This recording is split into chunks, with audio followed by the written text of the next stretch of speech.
2023 legislative sessions so far. For your June 7th day meeting, we don't have any items scheduled for that yet, and so staff do recommend canceling that meeting. For the June 21st evening meeting, the agenda item right now is an update on the significant natural resources update with a focus on the inventory work, the EC analysis, and the next steps. And that is it for the director's report. Are there any questions for Ms. Wardell? Okay, I'm not seeing any hands up. Let's move on to our work sessions. The draft fiscal year 2023-25 planning work program. Who is leading that? I'm going to start it, and then Teresa and Diami are going to take some pieces of it as well. So thank you. Let's go ahead and go to the next slide. So we did a briefing on this at your last meeting, but you hadn't had a chance to review the staff report yet. And so this is your second opportunity to hear it. And since you've seen the staff report, you may have some more questions for us. So quick overview of the planning work conducted at Washington County. We have 3 different planning teams. Community planning is primarily responsible for the land use elements of the county comprehensive plan. Transportation planning is primarily responsible for the transportation elements of the county comprehensive plan. Most of our projects and studies that we do end up as ordinances that end up within one of these plan documents. And so that's how it all relates back together. The current planning and development review planning team reviews development proposals to ensure that they meet all of our regulations, and they also provide general development assistance to the community. So they are the implementers of the plan documents that are developed through the work of community and transportation planning. Next slide.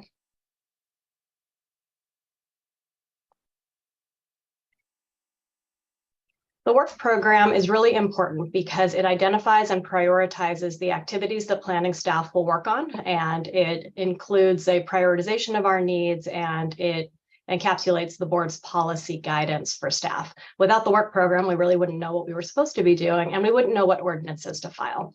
So the work program includes mandatory tasks, ordinances, issue papers, studies, and special projects. The work program attempts to balance available staff and budget resources, all of our routine non-discretionary tasks that we just have to do as a planning department within the state of Oregon. We have a lot of different regulatory requirements that we live under. We also incorporate our prior input and guidance from the board, and that includes our budget priorities. And then we incorporate community input and requests into our draft work program as well. Next slide. So a few things that are new for this year, and for those of you who've been through the work program before, you may notice these. Those of you who are relatively new may not have noticed. This is the first time we've done a biennial work program rather than annual. This reflects the amount of time most of these planning efforts actually take and the amount of time that it takes just to prepare the work program. So I think doing a 2-year work program is going to be a really good approach for us going forward. It also allows us, I think, to more effectively allocate our limited resources when we're doing it over the 2-year time period. Another thing that's new this year is that we will be implementing an equity framework for all of our planning projects. This is based on an equity framework that we developed for the Major Street Transportation Improvement Program funding allocation and the HB 2001 Middle Housing Project implementation over the last couple of years. So we'll now be able to use that on all of our projects going forward. We're also including all 3 planning teams in the work program for the first time. Previous work programs only focused on community planning and transportation planning, which are often included under the umbrella of long-range planning, and we were silent on the responsibilities of current planning. So including all 3 planning teams is a better reflection of the work we do. We're also organizing the work program around themes to better communicate our policy direction and our goals to our community members. We are conducting an online open house. It's the first time we've used an online open house for work program engagement. It's available right now, and it's out there in both English and Spanish. And in the past, we had 3 tiers of activities. This year, we've collapsed those into just 2 tiers. The first tier are the priority tasks that we know we'll be working on in the next 2 years. The second tier are activities that we will work on when resources are available, or maybe elevate to tier 1 in the next work program. Next slide.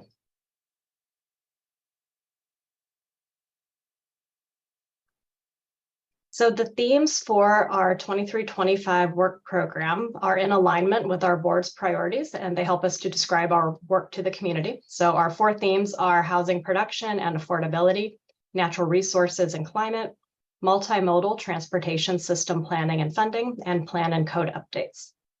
Next slide. And with that, I'm going to turn it over to Teresa. Good evening, Chair Lockwood and Commissioners. Teresa Cherniak, Principal Community Planner. So if you look at the work program table, you'll see that well over half of our staff time is spent on ongoing tasks. So there are things that we must do. They're required by state or local policies. They're ongoing things that we do to support the work of the Planning Commission, the work of other boards and commissions. It's all of the development review that current planning does. That includes, I believe it was 50,000 responses a year to questions that we get from the public. We also do plan amendments, transportation modeling, GIS mapping, any number of staff tasks. We're also doing a lot of work with the other local jurisdictions, including counties and cities, metro, the state, rulemaking, and that sort of thing. So the specific projects may change over time, but that some level of work will continue on and on. Next slide, please. So then there's a body of work that there is some discretion over, but actually a lot of this ends up also being required either at the state or the regional level. And Erin mentioned we have divided these tasks into themes that relate to board priorities as well. So since we did go over this in a little bit more detail the last meeting, what we thought we would do is just kind of give the headers on these, and then maybe give the Planning Commission the chance to make comments on the items on each slide before we move along. We can try that, and you can always also make comments at the end after you see the whole body of the work. So the first theme was housing, and a lot of this focuses on helping the market and the nonprofit sector produce housing and to help that be more affordable. So mostly looking at our county regulations to encourage development of a variety of housing types and do what we can to encourage affordability. There were a number of changes in the state legislature the last couple of years, so we'll be responding to that. Another way is by doing an audit or an assessment of our community development code to look for ways to simplify and streamline, and then also to look at options in our rural area. There are some state law changes that were made that allow us to do a little more in the rural area. There are pros and cons to that, so we'd be looking at that. So that's the first thing is housing.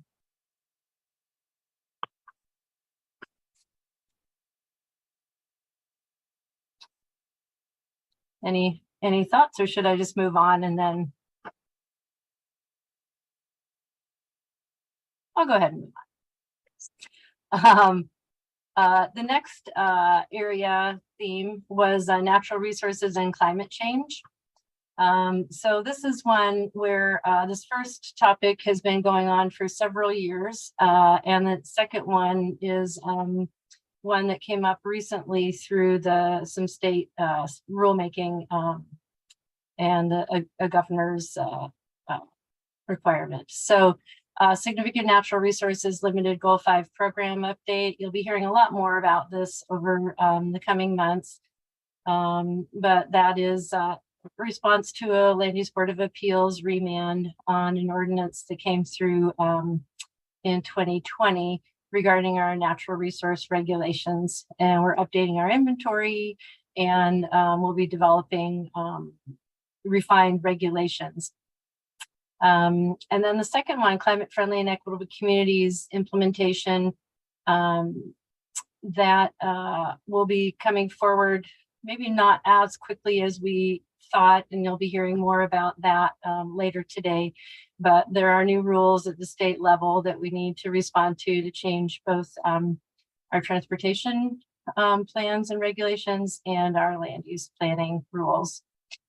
There will be likely an ordinance this year about parking, and then over the coming years, it'll be more varied than that. So, any initial thoughts on that before? So, yes, the ordinance about parking, when do you expect that to come forward? Erin, do we have timing on that yet? Do you know?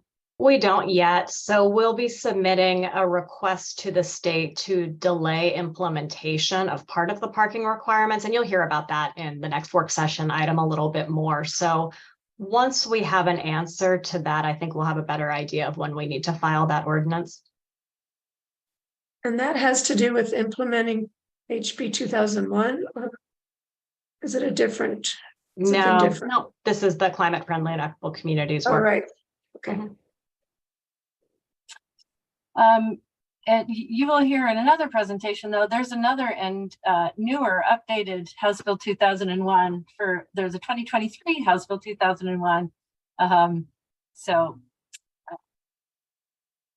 more, but at least it is still housing, but you'll be hearing more about that. Commissioner Will, you had your hand up. Did you have a question or was that answered? I think it was said that maybe in the next work session we'll hear more about the parking. My general question was, is it related to requiring more parking or requiring less parking? Less parking. Way less parking. Yeah. All right, why don't we go to the next slide? And I think I turn that over to Dyami. All right, thank you. Good evening, Chair and Commissioners. Dyami Valentine, Principal Transportation Planner. I'm going to walk through the theme of multimodal transportation planning, which our group primarily oversees. And we shared some at last meeting, but just wanted to highlight that this work includes, or we anticipate over the next couple of years, scoping a more significant update to our transportation system plan, really in response to state and regional policy changes, and certainly ripe for updating since our last update is almost 10 years old. We will also be bringing forth within this 2-year time frame, we anticipate a update to the county road design and construction standards, and in partnership with our engineering team, and then also support for the capital transportation element of the capital improvement program, which the board will take action on. Any questions on these items? I guess we're maybe taking questions. I have a question. I'm sure you've talked about it before, but could you just tell us what the definition of a complete street is? Sure, yeah. A complete street is it includes all elements to accommodate all modes of travel. So typical complete street would have, in addition to vehicle travel lanes, it would include bike lanes, sidewalks, generally has planter strips, stormwater facilities. So these are, and the idea around this work is really to provide a design of all of those facilities that are more context appropriate.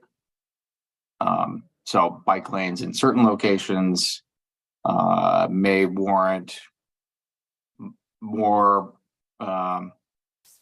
dedicated space, for example, or wider sidewalks where there's anticipated more pedestrian activity.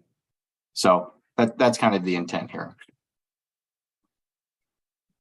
And then in an ideal world, all of our streets would be complete. Is that the idea? Yeah. Yes, in an ideal world, right, where money is not an issue. Well, I think there's two different things here, though. Yes, we intend to build out the entire transportation system, and our current standard does include bike lanes and sidewalks on all streets.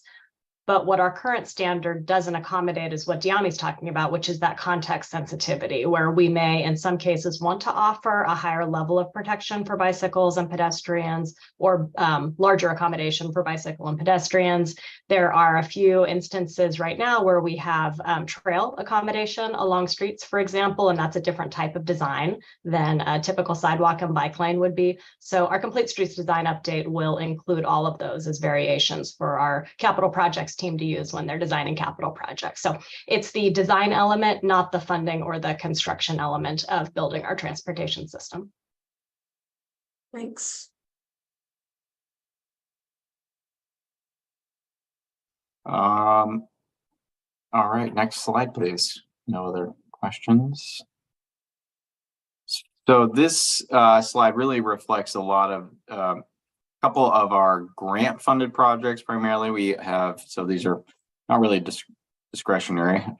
So we have grants to do a concept design on Farmington Road. And then we have a federal grant to update our transportation safety action plan. And then just also reflecting some minor transportation system plan updates in advance of the major update, which includes continuation of some ordinances that your commission have seen before. Any questions on these items?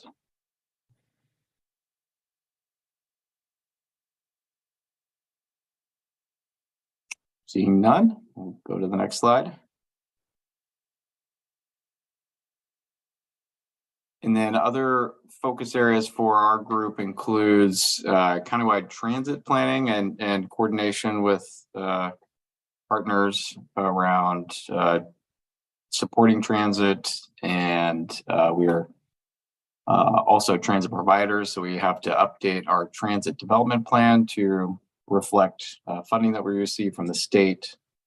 And then we also support much of the planning and coordination work around trails within the county, and working with Tualatin Hills Parks and Recreation District, as well as Metro and others to plan and implement trail facilities. Any questions on these two items?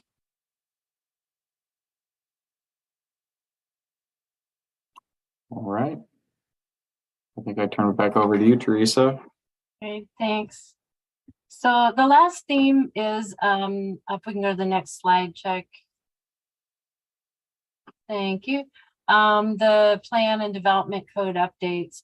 And all of these are either ordinances or issue papers that the Planning Commission will see. We're working already on the urban growth boundary expansions for Tigard and North Plains. And both of those will be ordinances that we'll bring forward. We always have a minor comprehensive plan amendments ordinance, and that addresses changes in state law, regional issues, things that come up that maybe aren't big enough to be their own ordinance, and we'll put several items together. Usually they're not big policy questions. And then there'll be a couple issue papers for board direction, one having to do with contractors, establishments, and the other having to do with the Tualatin Hills Park and Recreation Interim Park System Development Charge. Question. Mm-hmm. So are the minor plan amendments is that kind of a basket that gets presented to the board, or? Yeah, it is. It's usually we have maybe 3 or 4 slightly substantive items and then a number of kind of housekeeping items in there. So I was going to look back at our staff report to see what we had said could be in that. I think we had the height in the industrial district as one of those minor amendments. And there could be the change in the code section about compensation for planning commissioners. And there were a couple of things we had identified, like our current planning staff had identified as possible things kind of to clean up some technical issues. Okay, so, and then that's presented to the board in July, is that right? The minor comprehensive plan amendments? Well, the entire work program. Oh, the entire work program, sorry, so we'll get to that we'll wrap that all up at the end, but yeah, the whole work program, what we'll do is take comments through the, we presented at the Committee for Community Involvement last night. We'll get comments from them, any comments that the Planning Commission has, comments that we get through the online open house or other letters. We'll take all of that and then we'll actually look again at our staffing and how much work we think each of these things will take. And we may do some slight revisions based on that. And then we'll take all of that with a recommendation to the board in July. And then they'll make the decision on what stays or, if there are any changes. And then those will be kind of our marching orders for the next 2 years. Thanks. Okay. So next slide. We did get a number of requests or several requests from community members, and there were several of them that did get worked into the work program into tier 1. The amending the height limits in the industrial districts, that will be in the minor amendments ordinance, and looking at rural accessory dwelling units, that'll be an issue paper that we look at under the housing theme. And then a couple things we either had on tier 2 or we are suggesting adding to tier 2. Those include further work on rural tourism, looking at fee in lieu of providing sidewalks. And then there was a Department of Geology and Mining, I think that, and Mining Industries, DOGAMI, a natural hazard risk report, and we need to look at how that might relate to the rest of our plan. So those items we did suggest moving forward, but there were some that we did not recommend, and a number of the comments that we've started to receive have to do with the items we're not recommending. So first is the short-term rental regulations. You about this quite a while ago.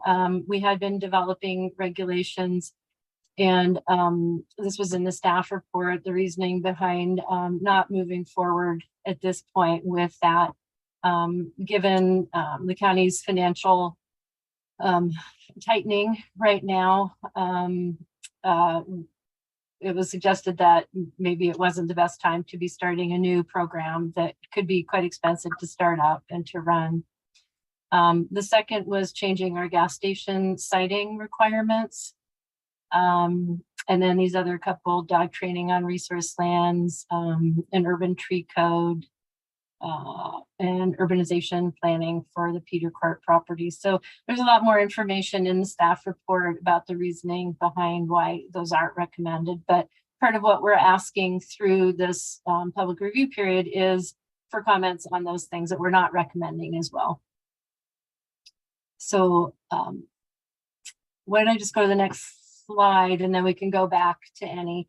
So as you asked, Chair Lockwood, the board did direct that we distribute the draft for a 6-week public review period. That's the period we're in right now. And we will be going back to the board July 18th with recommendations after we get the various means of public input and kind of sort through that some more and look at our staffing, et cetera. So oftentimes we bring the work program to the Planning Commission, and actually in the time that I've been here, the Planning Commission hasn't taken official action on the work program, but we have gotten a number of general comments. So we welcome that. We have also in the past received individual comments from individual planning commissioners. So you're welcome to do that as well within this time period. You're also welcome to do the online open house and provide any comments there. So I can just stop there and we can answer any questions about the different things we've talked about, or timing, or anything else you'd like to talk about. So thank you. Do the commissioners have questions or comments?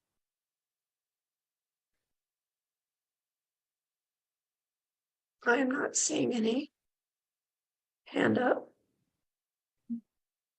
I'll just say a big part of why we do this also is to give you kind of a preview of the work that you'll see coming forward in the next couple of years. So expect that most of the things on this work program you will be hearing more about and or making some recommendations on. Well, thank you. I had seen Commissioner Morabito.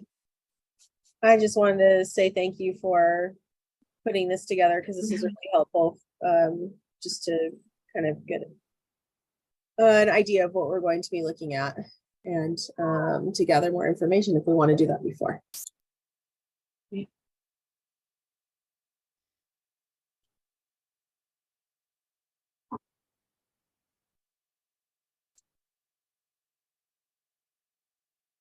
I'm not seeing any other hands.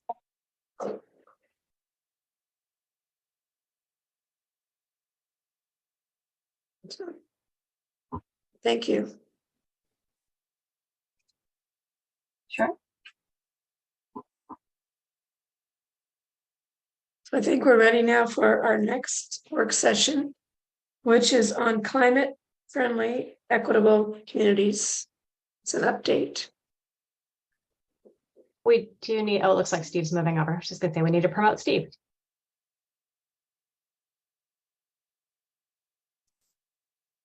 There he is. Good evening. Thank you. I'm Steve Kelly. I'm a transportation planner with the department, and thank you for having me back to talk about the state rules, new state rules on climate-friendly and equitable communities. I may accidentally refer to them as the CFEC rules. Can we start the presentation? Oh, there we go. Great. And I may say the word CFAC, in which case I'm referring to the CFEC, climate-friendly and equitable community rules. These are, we first brought these to you last fall as sort of a heads up. This is a big deal that's coming. And then we last had a discussion, I think it was February 15th. So about 3 months ago, on what the impact of these rules might look like. And so I'm back for a relatively brief update this evening. But just do want to say this is these are really highly impactful, important rule changes. And I think they're some of the most significant rule changes since Oregon established the land use planning rules in the 70s.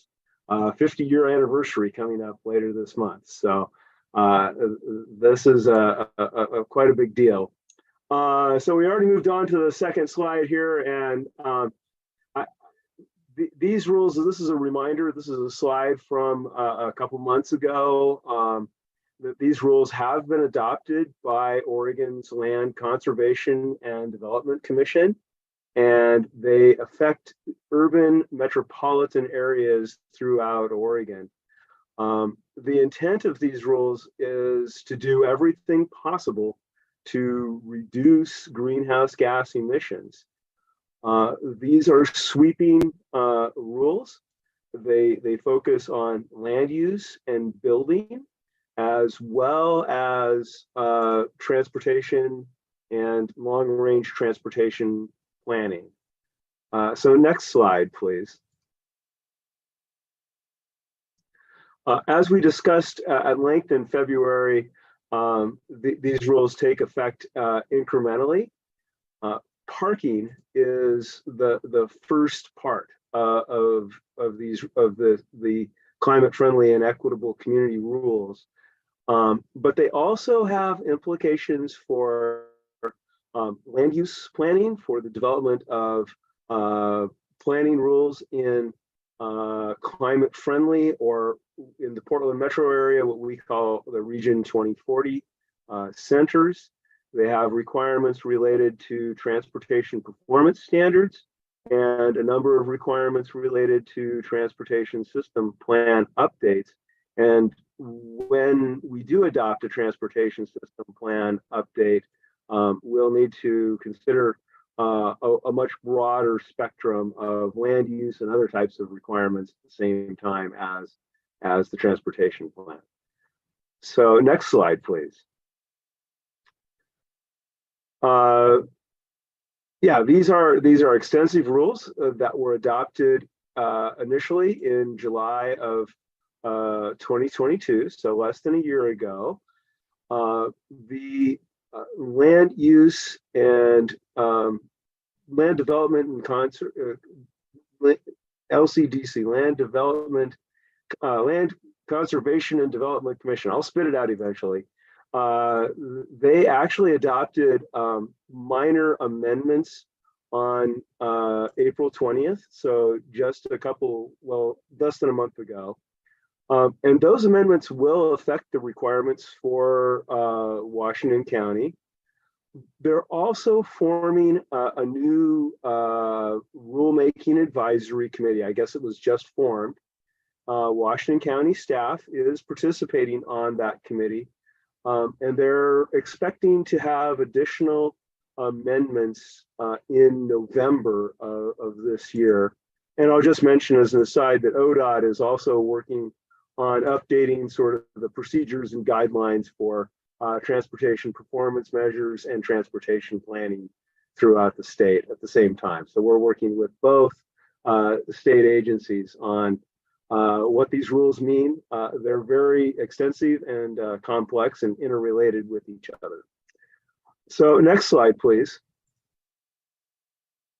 As I just mentioned, the first thing to go into effect with these rules is what they term parking reform, but it's parking requirements, and they take effect in two separate phases.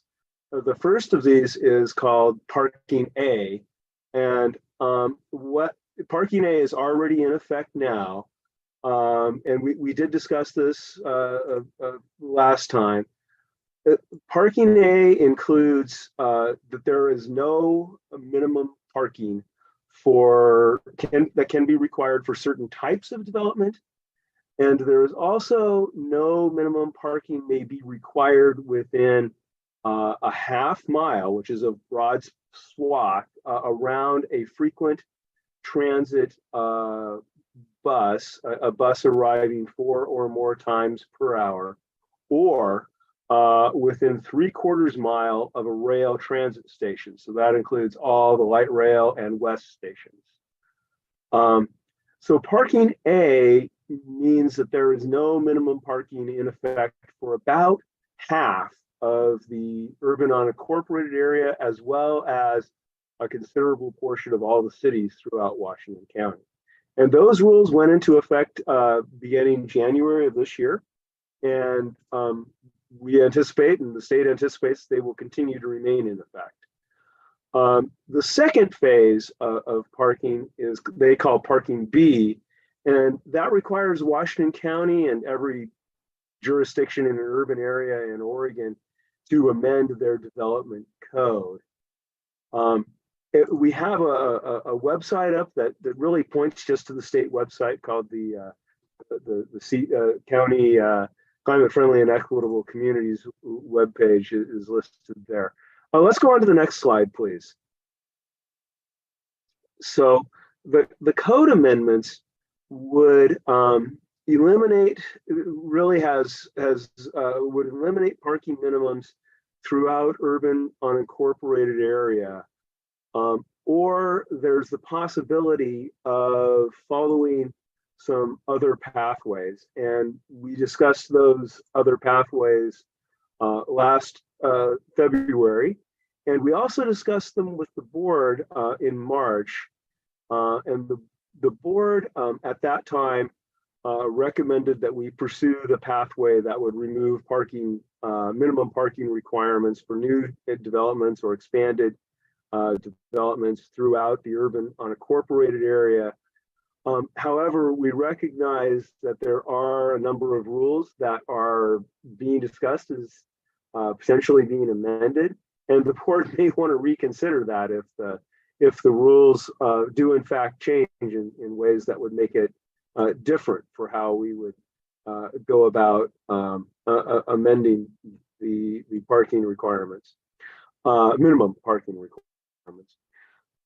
We'll also be coordinating with the cities to make sure that we have something of a consistent approach, or at least not a completely inconsistent approach throughout the county. So we will be conducting that work. In addition to the code amendments that would eliminate minimum parking requirements, there's a whole lot of different sections there about requirements for any parking area that is constructed or expanded. So again, this is all about new development. It certainly doesn't change anything that's on the ground unless someone decides to submit for a building application. This is only affects new or expanded building and the parking related to those new areas. Next slide, please. So when we talked with the board directed us to request a 2-year delay for our code amendments. We're also in the process of requesting a delay on the performance measures.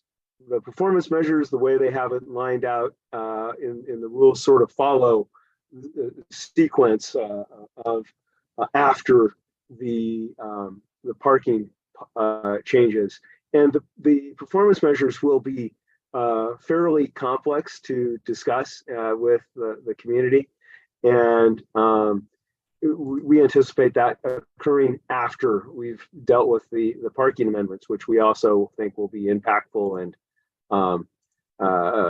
have a lot of different discussions with the community.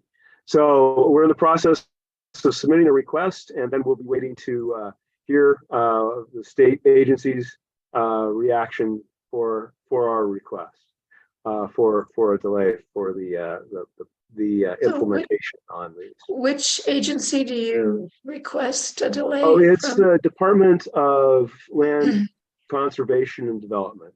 So their board is the Land Conservation and Development Commission, and then the department is the staff for that agency.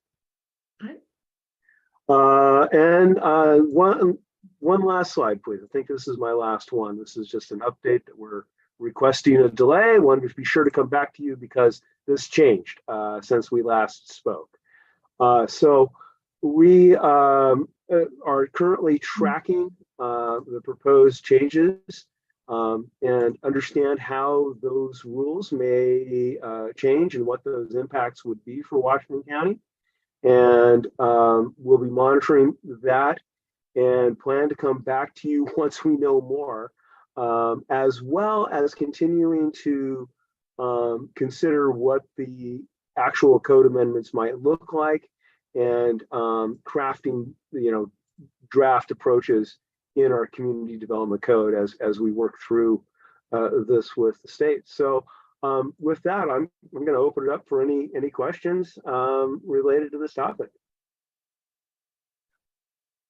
Commissioners? Commissioner Will. I have a general question about the parking. Is this focused on all land uses? So like commercial as well as residential, and single family as well as multifamily? Oh yeah, it's all.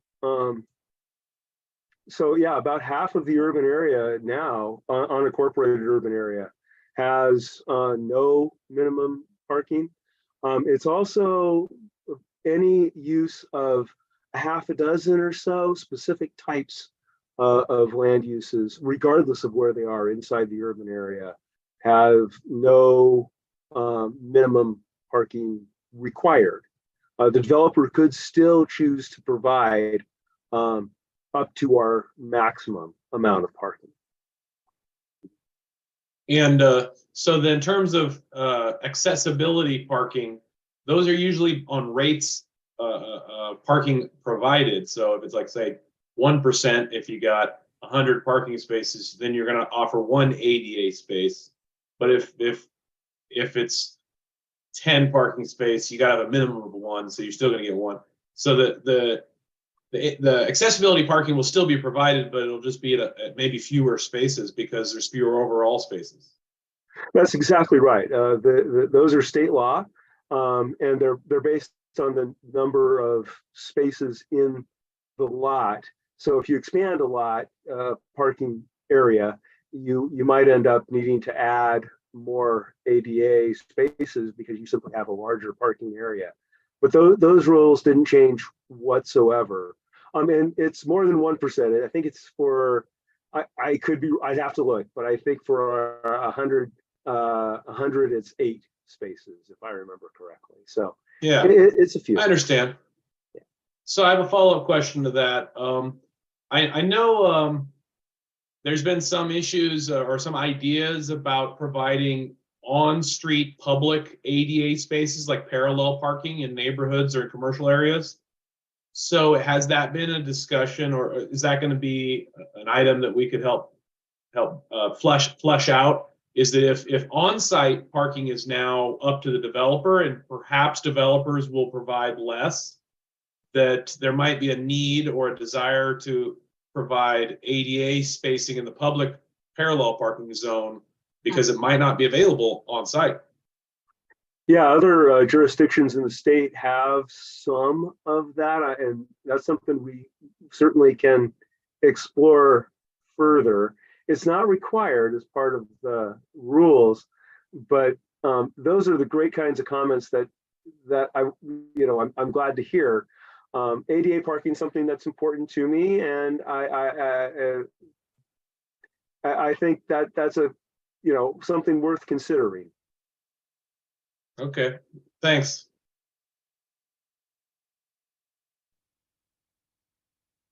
Any other comments or questions?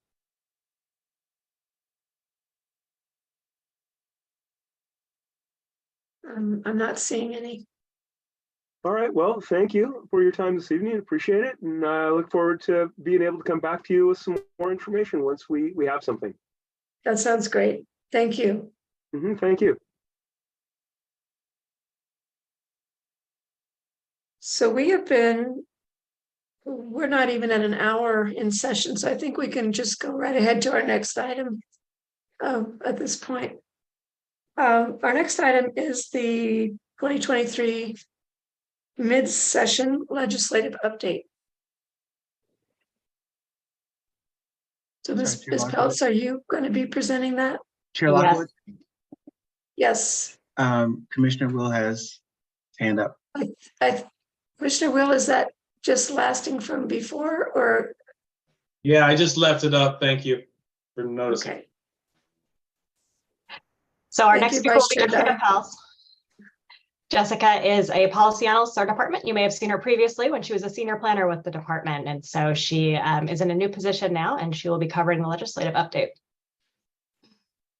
Yes, thank you, Erin. Thank you, Chair and members of the Planning Commission. So there's a lot happening in the legislature over the past few months. So we thought we'd give an update on some adopted bills and a couple of pending bills of interest. Next slide, please.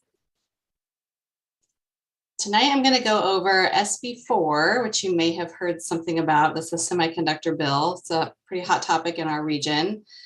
And the new HB 2001 that Teresa referenced in her earlier presentation. And then we've got a couple pending bills of interest, 2 in the Senate side and 3 on the House side that I'll go over. And then a quick overview of the legislative calendar for the remainder of the session. Next slide, please. So first, SB4 is the semiconductor bill. It's a pretty big bill, and most of it has to do with funding for potential semiconductor businesses. So to do that, the bill created an Oregon CHIPS Fund.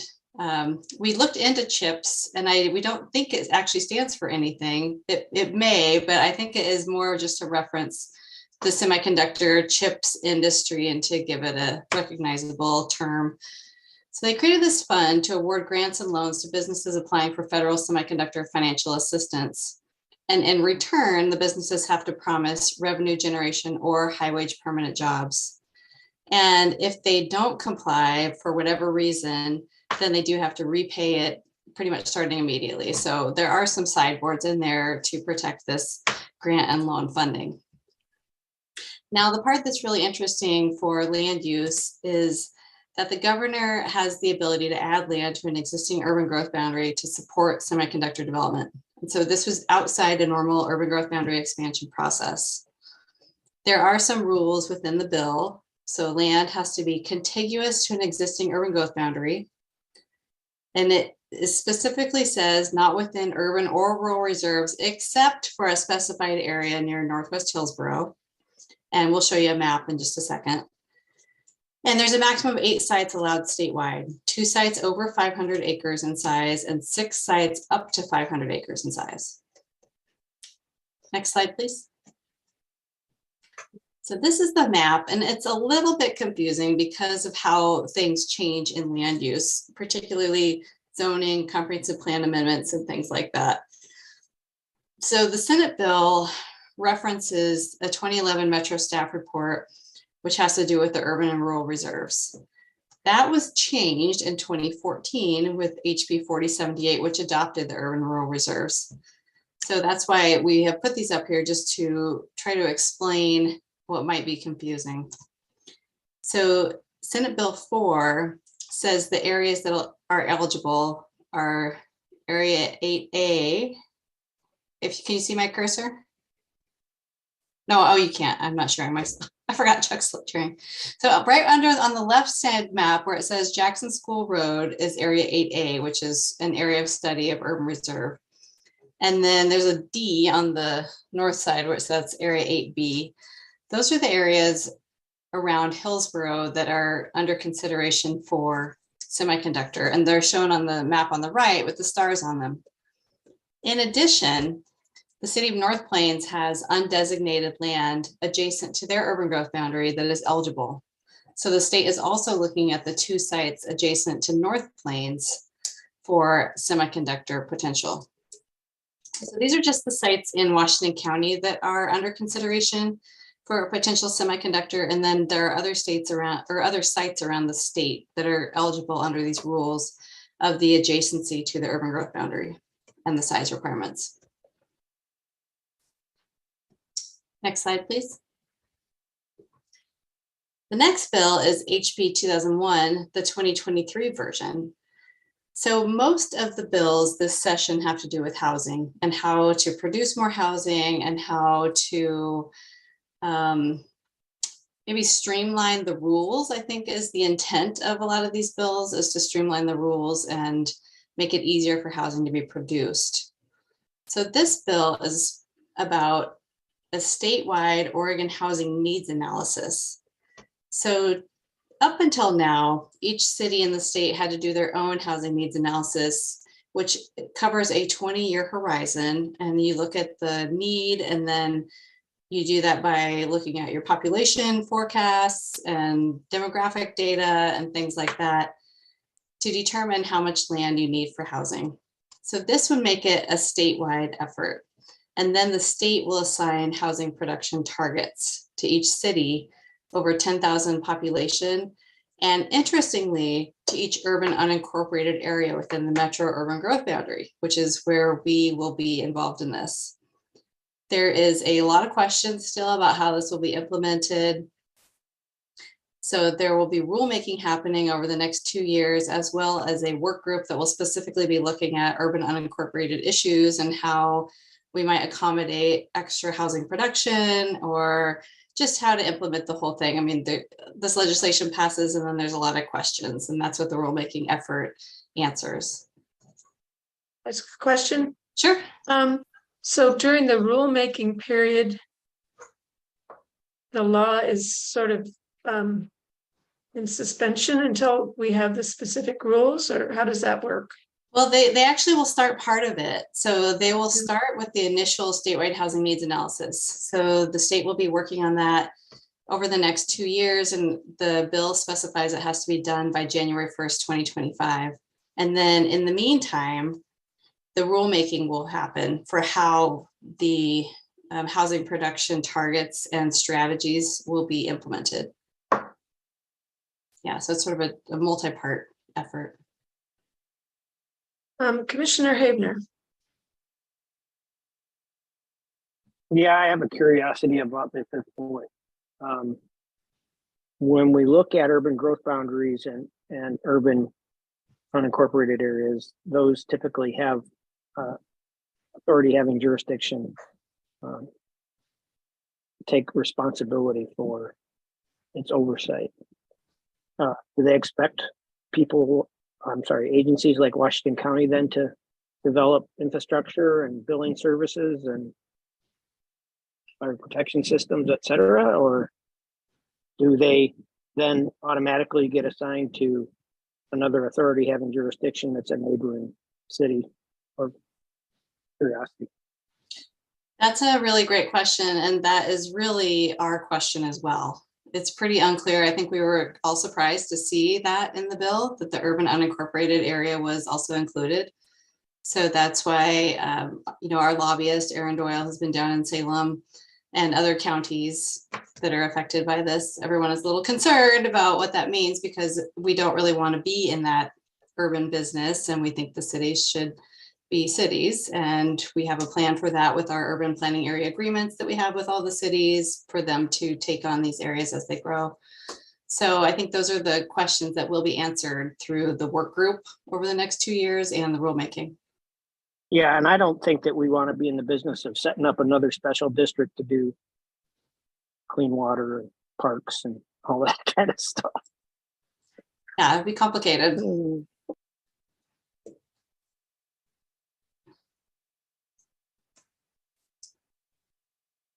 Any other questions on this one? No. Okay, next slide, please. So now we have some pending bills of interest. And one thing to note is that work in the legislature is stalled at the moment. There has been a walkout of the Senate for more than 10 days, and it's still ongoing. So it's not clear at this point if any of these bills will move or not. There's still a month, a little more than a month, I think, left in the session. So they could still come back and take action on these, but we'll see. So we'll give an overview of these and then we'll see what happens. So the first one, SB 1013, that was a bill introduced out of Clackamas County to allow rural homeowners to cite one recreational vehicle on their property for residential purposes. The only issue we have with this bill is that it was a requirement. The counties have to allow it, and we prefer when bills are permissive in their language. So there is an amendment introduced to say that counties may allow it. So that gives us a little more leeway on what we do and don't do. So that amendment is pending. SB 1096 allows cities with a demonstrated need for housing to add land to the urban growth boundary with affordability restrictions. So that means that the land that comes in, a certain portion of it has to be specifically used for affordable housing. And there's some restrictions on the time period that it has to be made affordable. The problem or the concern, I guess, that we have with this one is the way that we typically do urbanizing planning or urban growth boundary expansions is in an orderly manner so that we can extend the utilities, pay for the infrastructure, that sort of thing. And that, you know, is kind of the whole intent, is that urban growth boundaries are adjacent to city limits. Everything is extended in an orderly fashion.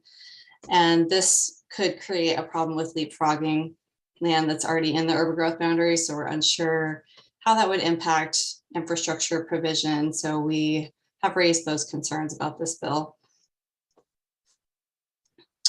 HB 2984 allows the conversion of a building from commercial use to residential use. So again, all of these bills are aimed at increasing housing production or opportunity.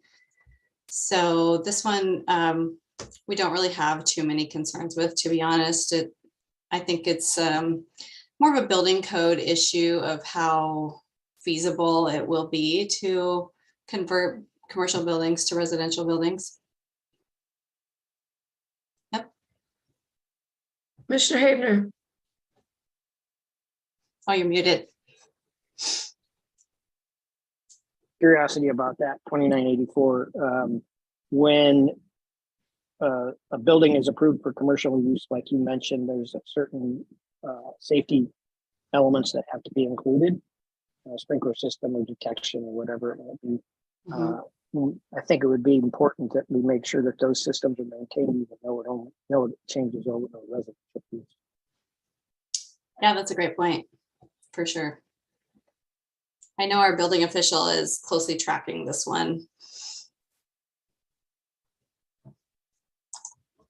The next bill, HB 3197, is actually our bill. We introduced this one and it clarifies the intent. There was some prior legislation about needed housing and clear and objective standards.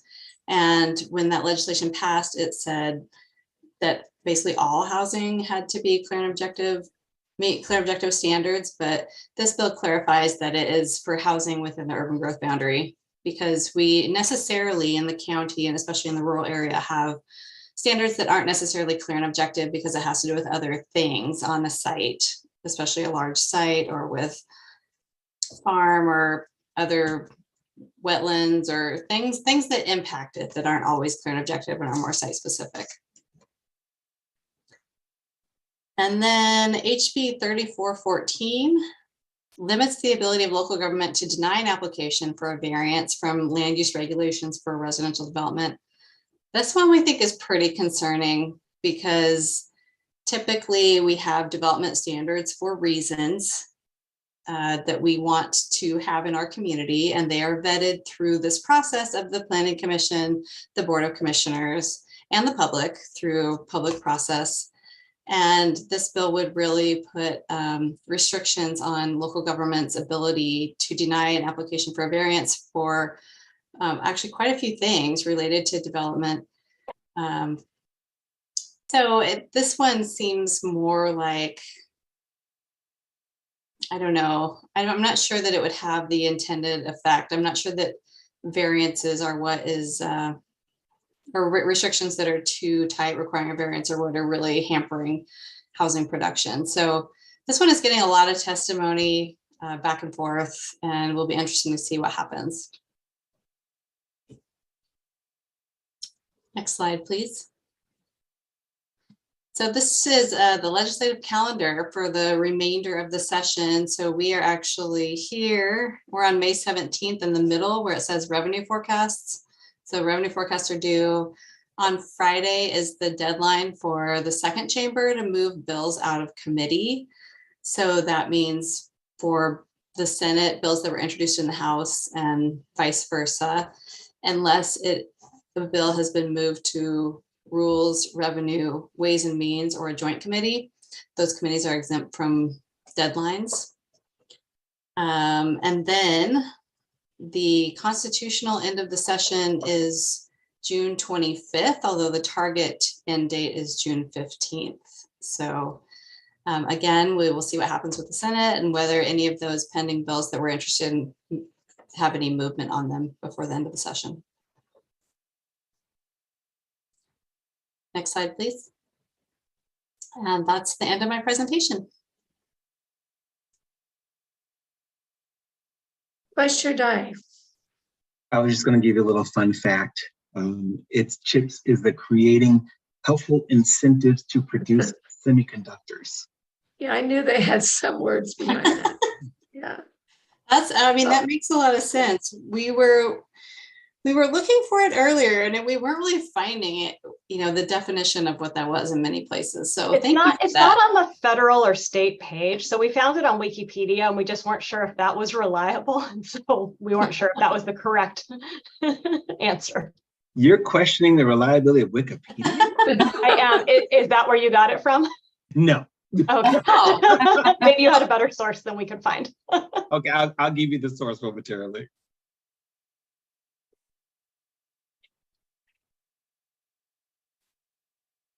I'll come back. Other comments or questions for Ms. Peltz? I'm not seeing any, so thank you very much for that. All right, thank you.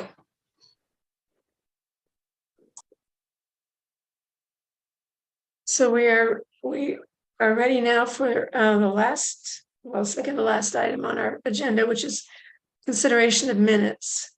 And the first set of minutes is for April 5th, 2023. Are there any corrections to offer for that set of minutes? Okay, I'm not seeing any. Without objection, the Planning Commission minutes for April 5th, 2023 are adopted. Next set of minutes is for April 19th, 2023. Are there any corrections for that one? All right, not seeing any. The Planning Commission minutes for April 19th, 2023 without objection are adopted. So our next item is Planning Commission announcements. Is there any commissioner who wants to share something with us at this time? Commissioner Will. Yeah, thank you, Chair Lockwood. I wasn't able to give my report or announcement that I last meeting, so I wanted to finish it this meeting to say that I went to the Washington County Volunteer Recognition event that they held about a month ago at the Fairgrounds new facility. I think it's west. It's a really cool West Side building, whatever it's called. And I wanted to thank the Washington County staff for putting it on, and anybody on this call who might have supported that event. It went really well. Great meal, and a lot of people from different commissions and different volunteer programs across the county. And so I wanted to encourage my fellow commissioners to check it out next year. I hope they'll do it annually. I assume they do. It was my first one, and they had raffles and door prizes, and I won one, which made the event even better. But I brought my wife, and so it's a good event for a nice outing with your special someone. And so I wanted to say thank you again to the county for putting it on for us, and encourage the planning commissioners to check it out next year. Thank you. And I did find that it's in SB4. It's in the catch line summary. That is a great source. Under the bill title. We support that source. Thank you. Yes. I still stand by Wikipedia. No, I'm just playing. Are there any other announcements from commissioners? Seeing none, without objection, we are adjourned. Goodbye, everybody. Thanks. Thank you. Good night. Thank you.